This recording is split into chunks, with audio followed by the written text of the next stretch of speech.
So was Lewis Hamilton really as committed to Mercedes as we first thought? Well, if this turns out to be true, then probably not. Now take this with a pinch of salt, but Christian Horner mooted just recently that Lewis Hamilton was very close to potentially being the one to throw out Checo for the 2024 season. The contract with the British driver was still up for debate at that point. But then of course he confirmed for another 2 years at Mercedes. Really now? Let me tell you something. This isn't the first time this has happened. Of course, you should take anything that Bernie Ecclestone says with a huge pinch of salt, but don't worry. Toto Wolff's got plenty of that knocking around at the moment. But 10 years ago, there was a real possibility that Lewis Hamilton could sign with Red Bull to partner Sebastian Vettel, as most commentators said back in the day, so wrong, Vettel for the 2013 season. Instead of going to Mercedes, Lewis Hamilton was reportedly in advanced discussions with the Milton Keynes-based team. All of this off the back of the British Grand Prix in 2012, and off the back of a horrid race at the European Grand Prix, but yet also a win at Canada. So it's kind of weird. But it became quite obvious that things weren't all that well at the Woking team. A little bit of internal rivalry with Jenson Button. It coming to a head spectacularly on Twitter when Lewis Hamilton shared confidential telemetry data from McLaren, which turned out to be thankfully not from the Belgian Grand Prix specifically, because they both had different rear wings, and that led to a performance differential that led to Jenson Button bettering him. He was clearly trying to prove to his audience that something was off, that something was wrong, that the team weren't telling him. But let's remember here, folks, there wasn't any beef between the two drivers specifically, but it was more to do with Lewis's theories about the team favouring him more than him. As you can tell, McLaren weren't all that happy about that, and Jenson Button was disappointed in this action, but Lewis did roll that back. He deleted the tweet and he did go on to apologise. But the fact is, it happened. That was a flashpoint between the team and Lewis Hamilton, which led him to go to Mercedes. And in the time that Jenson and he were teammates, Jenson Button outscored him. He is the only teammate of Lewis's to have scored more points than him in their entire time together. Although you could also argue Fernando Alonso because they technically tied. But the stuff that Bernie Ecclestone said regarding this potential move to Red Bull, remember, take a huge pinch of salt with this guy. If Mark Webber had had enough of the situation with Sebastian Vettel and left the sport entirely, or at least the team, the Red Bull CEO Dietrich Mateschitz would have signed Lewis in a heartbeat. What about Sebastian Vettel? Wouldn't it if he had a say in all of this? We all know that he and Mark didn't get on the track and there were many issues regarding team orders. Wouldn't that have been a really big cause for concern between the two of them? Well, according to Bernie, Sebastian wouldn't have cared who was his teammate. But really? Really? Come on. Like I said, you saw what happened between he and Mark Webber. If this were Lewis Hamilton in the other Red Bull car, it would have been 10 times worse, 100 times worse. These big titans of the sport in the same outfit would have just been a disaster. And clearly, Christian Horner would agree with me. Because Lewis Hamilton is a driver who constantly wants to prove to himself and to us all that he is one of the greatest drivers of all time in Formula One.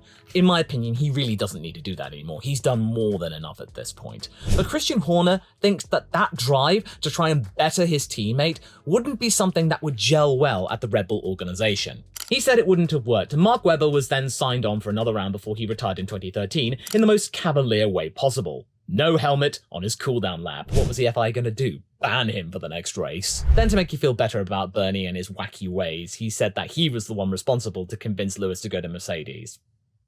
No. Just no. That was more Niki Lauda than you, Bernie, come on. But as you might be able to tell with that last big outing, Red Bull's team principal doesn't see placing two big stars in the same car as maybe a good idea. Because we saw this again when the rumours were swirling around Fernando Alonso switching from Aston Martin to Red Bull to go for one more title challenge and some more wins by Max Verstappen's side.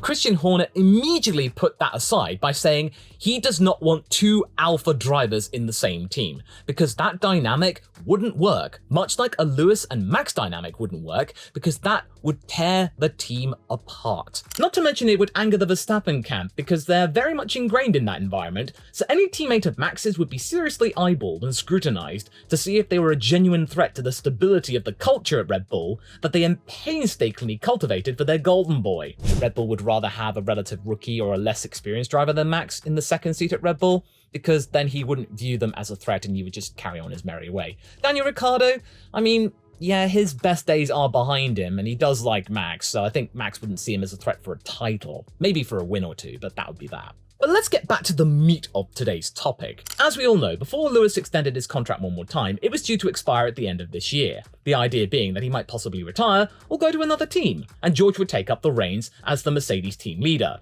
That ultimately didn't happen, and now the Mercedes succession master plan has been completely thrown to the winds, and George's fate in Formula One has been left in limbo, because there is Kimi Antonelli in the wings, and then of course there's Frederick Vesti, and who knows who else in the junior category. So for George, I think he's been left to rot. Christian Horner's thoughts were made very clear in the Daily Mail recently. He reiterated his thoughts from 2012 about Lewis that he wouldn't be a right fit for the team, this time with Max Verstappen, stating that the dynamic wouldn't be right between them. Yeah, you're dang right it wouldn't be. I don't think you need me to tell you that what we saw in 2021, it would have been even worse. We would have heard constantly that Max Verstappen would say if Lewis didn't buck his ideas up and leave him alone, he would leave the team. And I don't think Red Bull would have dealt with that very well.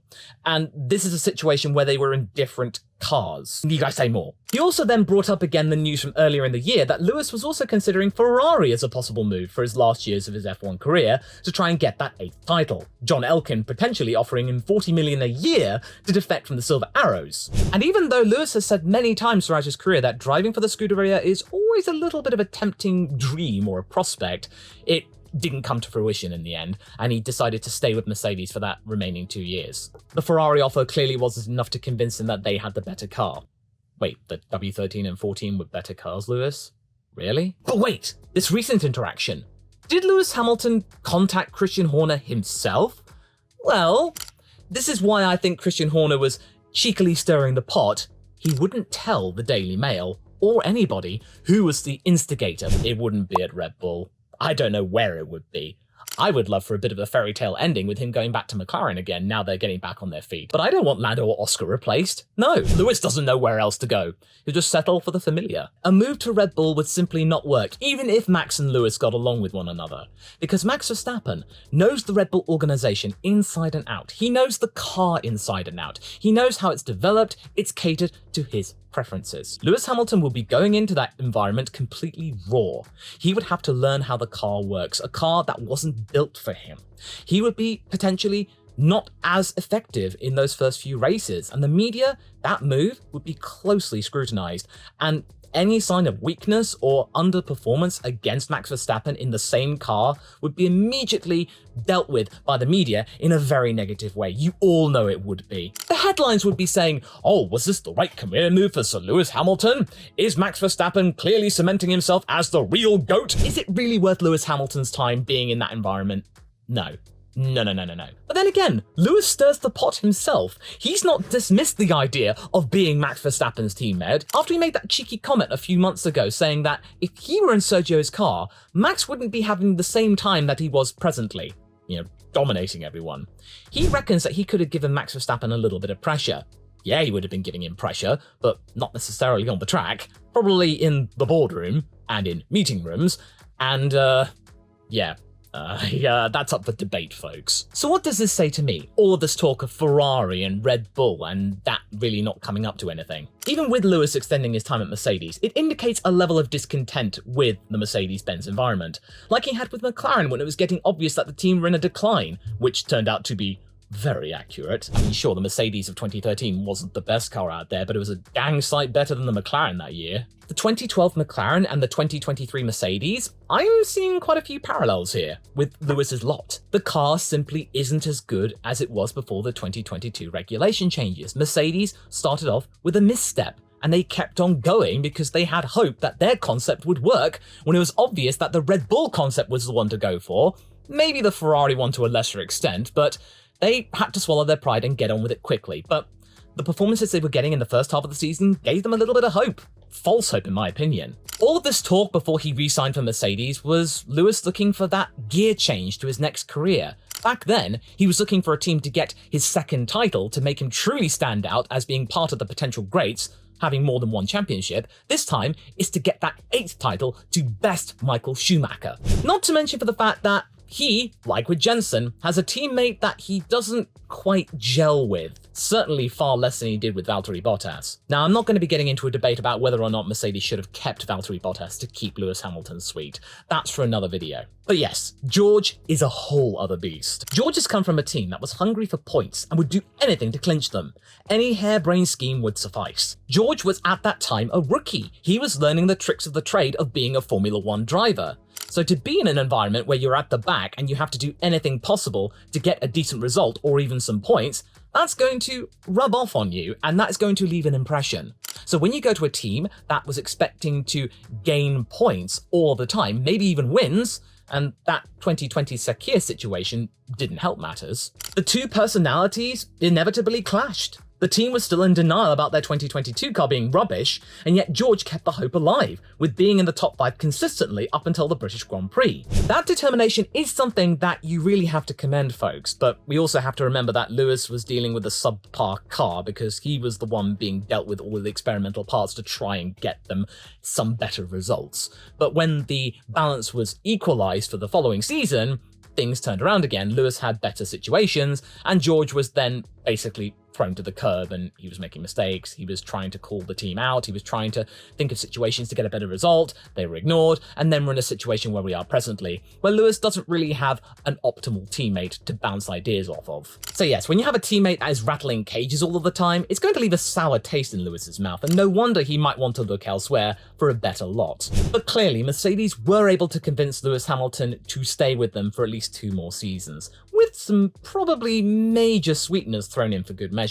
What are they? Well, we're not going to know, not us mere mortals.